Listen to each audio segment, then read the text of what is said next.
Hi guys, my name's Evan Ules. This is Sparks and Steffens 1973. It's a classic boat with lots of responsibilities. When you start becoming an owner, when you become an owner of a boat of this type, some certain concerns start popping up, and you think you won't be able, you're not going to be able to take care of it. You see things that you don't like. You open a hatch, you see some rotten wood, you see some cables that you got to change, you see all the amount of expenses this is going to cost, and you become a little bit depressed. There's a phrase here in Barcelona. This Sparksman and Steffens 1973 is in Barcelona now. For some reason it came here, and we've got a phrase here that's it's going to be very helpful for the new owner. And the phrase is in Catalan, te'l faràs teu. Te'l faràs teu means it'll become your boat, it'll become yours. What does this mean?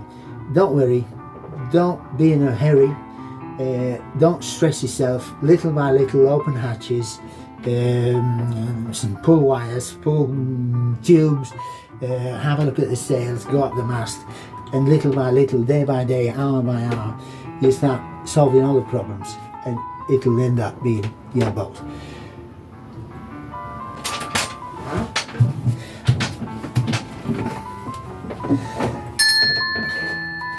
Hola, mira, te iba a contar una cosa. Hay una frase, este barco es un Sparksman Steffens del 73 que ha venido a parar aquí a Barcelona. Entonces es una responsabilidad tremenda para un armador nuevo con un barco como este, todas las dificultades de mantenimiento, de funcionamiento que pueda tener.